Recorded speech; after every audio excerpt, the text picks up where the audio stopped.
Hey, welcome back to Adam's Ham Radio. Just figured I'd say hello to everybody. What's going on here in the shack here today, here on a Sunday? A Saturday evening? Or what time is it? Oh, it's 11:38, almost Sunday. Uh, Anyways, I just wanted to look at my TS50S. I got one of them little knobby things there that goes on the side. So it's a rubber. Hang on a minute. Let me lock this sucker up. Hang on. Okay, we're back on. Alright, this is a rubber ring I got from online, and it goes right over the VFO, and it's much easier to turn. And yeah, I don't know who makes them or what, but it was online on eBay. I bought one of these, and of course I got one on my other Kenwood, same thing. And pretty much everything is the same thing. And then I got another vintage item here. I bought this because of the switch box. I'm not running a high power. This is not my high power setup here. This is just, 100-watt system. It has an SWR bridge in this thing. It's an old Archer Radio Shack SWR meter with antenna switching. This thing works pretty good. It's right on the money, and it's pretty straightforward. And then this was my other meter that I refurbished. My switch box, and I just put numbers on it. I had to put another switch in the middle there. The other switch was shot, so I had to put a 3-position switch in there, and then I just put the numbers, what goes what. To switch 3 radios, which I do. Have 3 radios, or actually no, 1, 2, 3, 4. Oh, that's right. And then I got it switched here too. This will switch over to probably the bottom radio, and this one here is for the top. And then you can use this switch to switch other stuff in this area. I know it sounds kind of confusing, but you guys probably get the gist of what I'm talking about. It's just like a 2-way valve or something. One current going the other way and one going the opposite. One holding one way, one going to the other direction. That's pretty much what this is like. And there's the mascots, Gubby and Pokey. Would you know? Not too many people have them anymore. But anyways, yeah, so that's that switch box, and I got that other one, the first one I bought.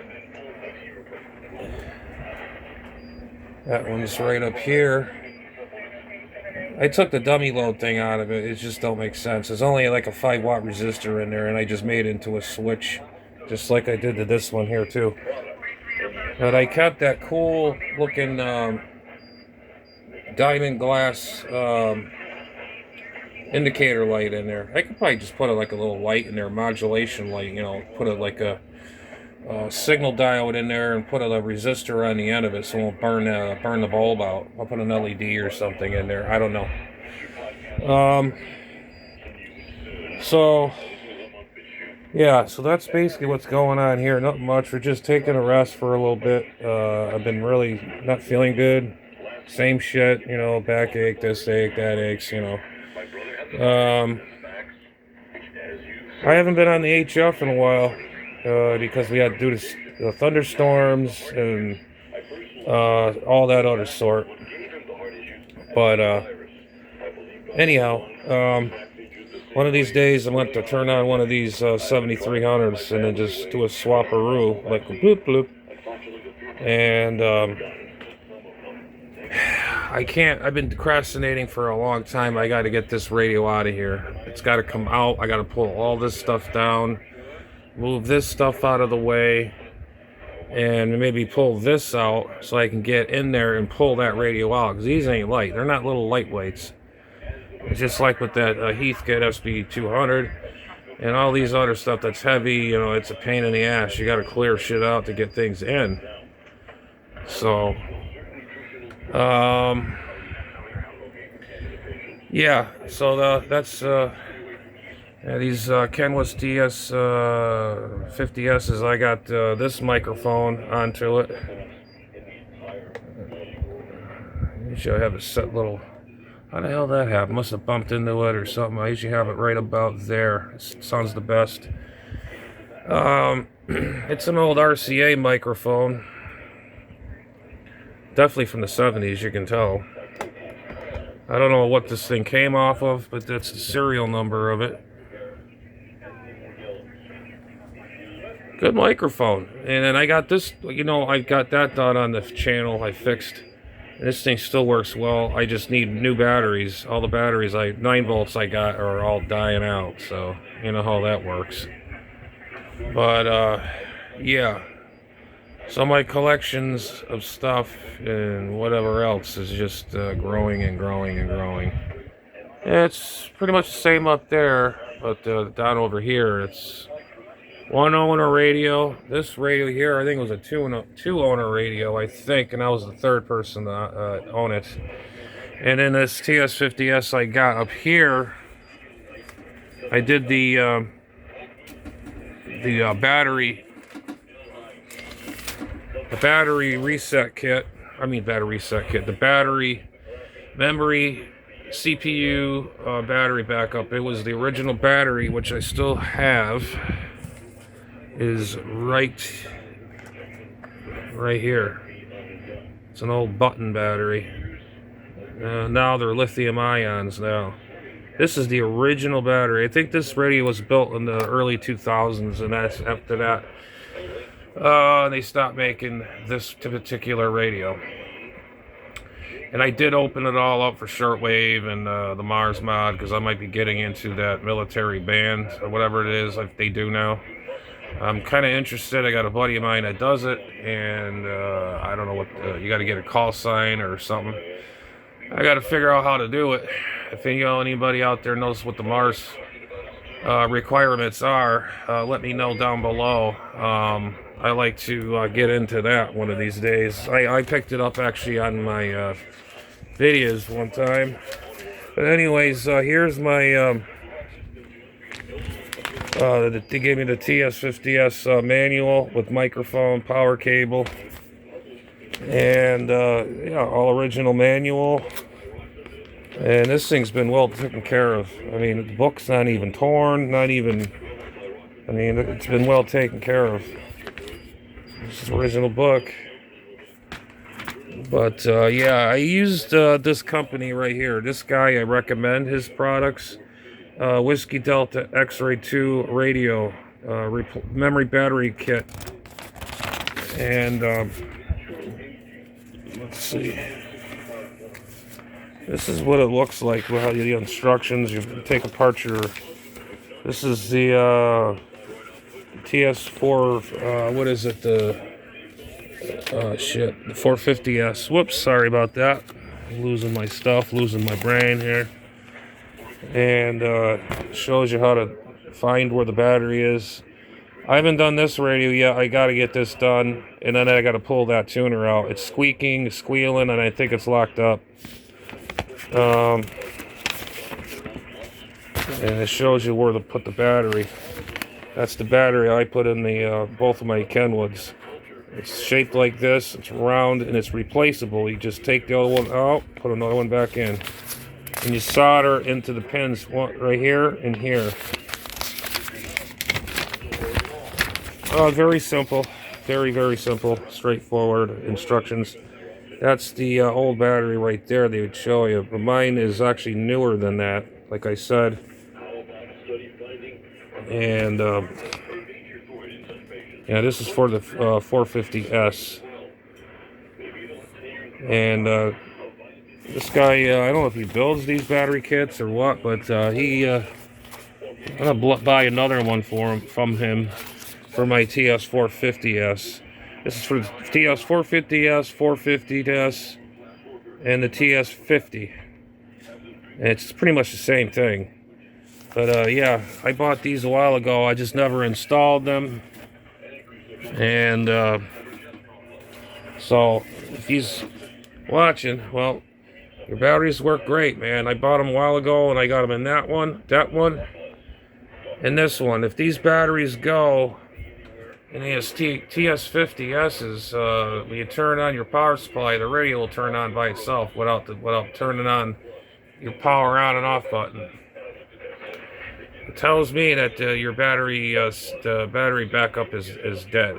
So what you do is you take the top part or bottom part, whatever it is, find the battery and replace it, isolate it, and then reset your CPU.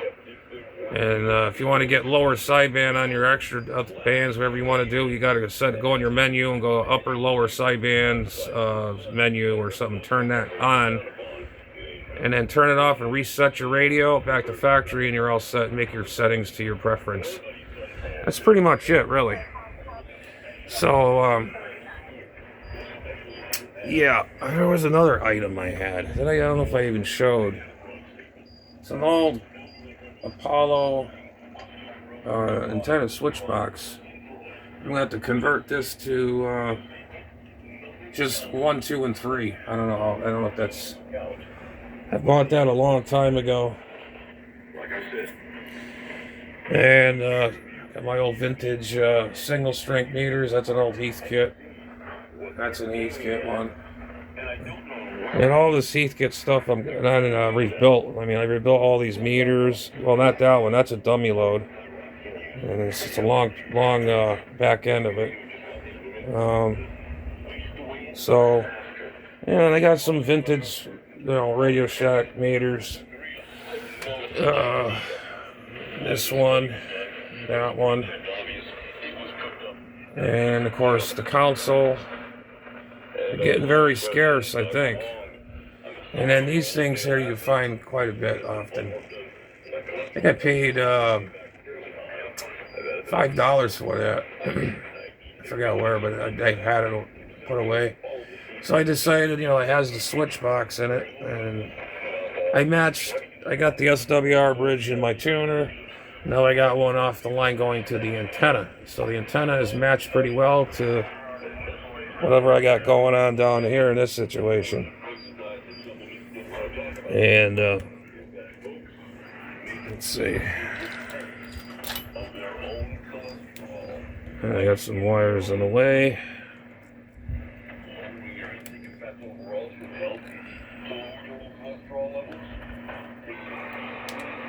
Get this side of the way. Earbuds.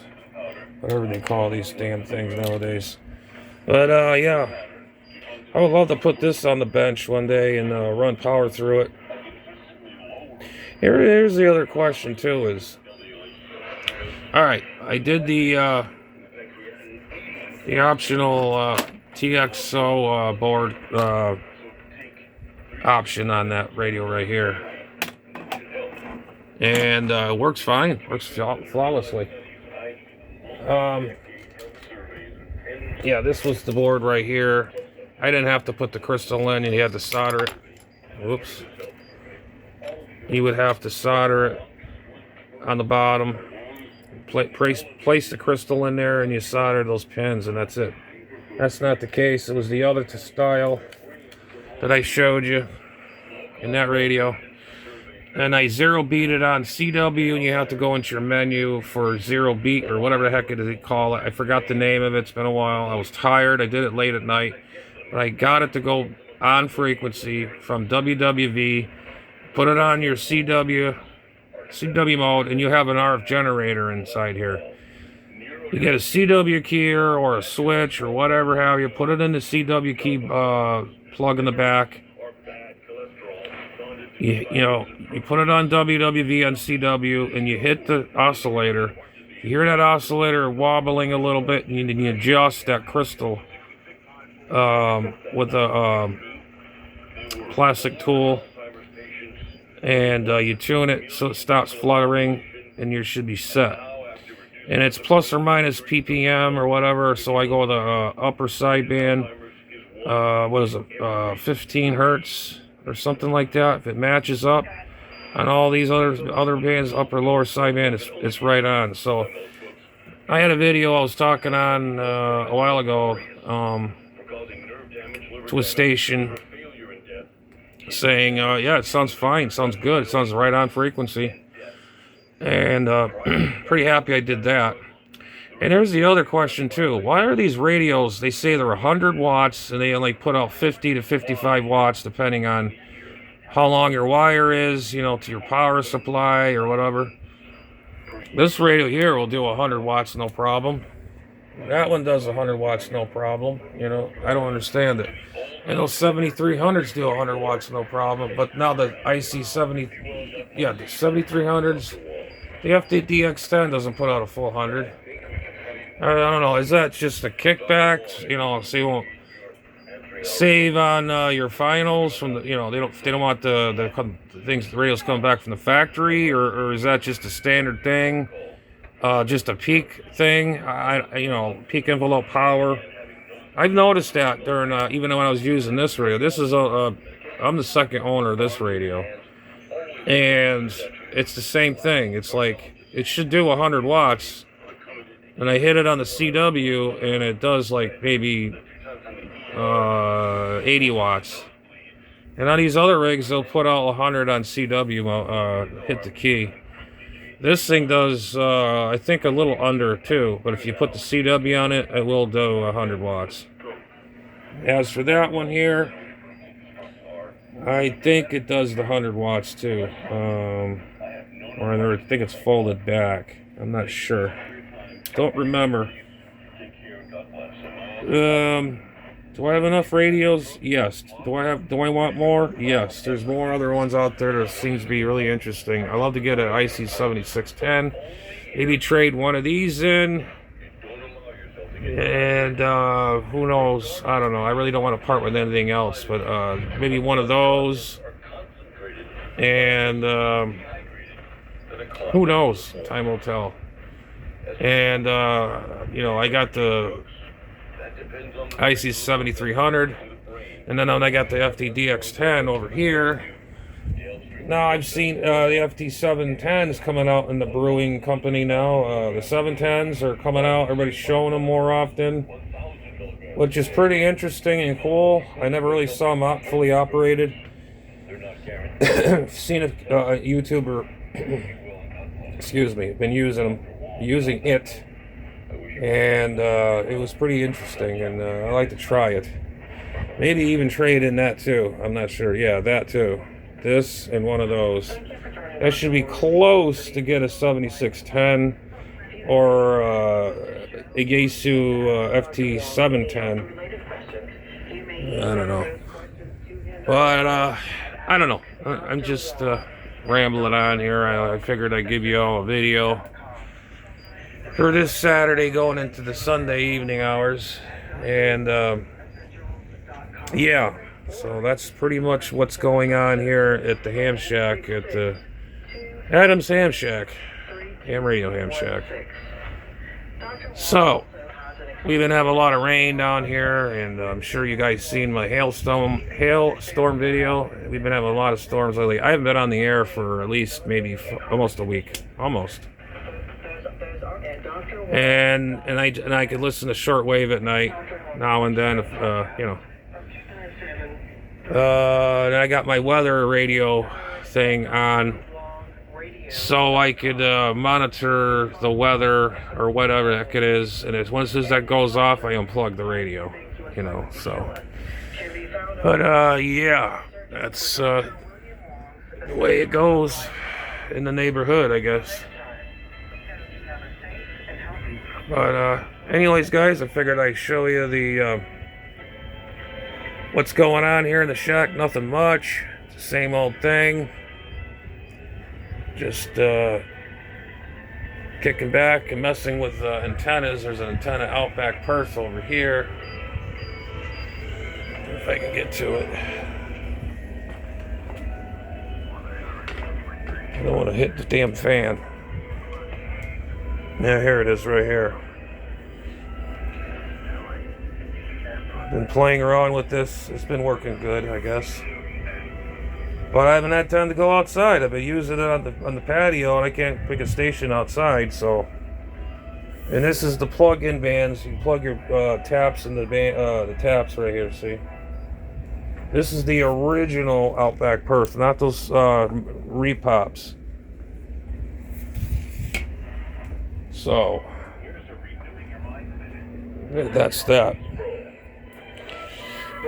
So I figured I share with you guys what's going on here. I'm just having severe back pain, neck aches, not been sleeping well, and I figured I'd make a quick video here and show you my sloppy shack there. You know, everybody's got their pretty shacks. Mine's like pretty much like a what do you call it? A test site. But or a bomb shelter, whatever hell you want to call it, command center, whatever. So we'll say 73, guys, and we'll catch you on the next one. Hope you all have a good rest of the weekend. I'll trying to think about what am I gonna do next for a project. I am not sure right now. I'm just taking it easy right now because, you know, I had work I was doing around the house, doing this, doing that, feeling shitty. You know how that works. Let's see what else. I don't know. Either it's a radio. I want to get that Helicrafters radio going. That tube radio I showed you in my one of my videos. Helicrafters shortwave tube type radio. Maybe I should start doing that. Do some tests. Do a little cleanage in there. Look at the capacitors. Look at the diodes, the resistors, and the capacitors, and stuff like that. So, but anyways, 7-3s, guys. Have a good one.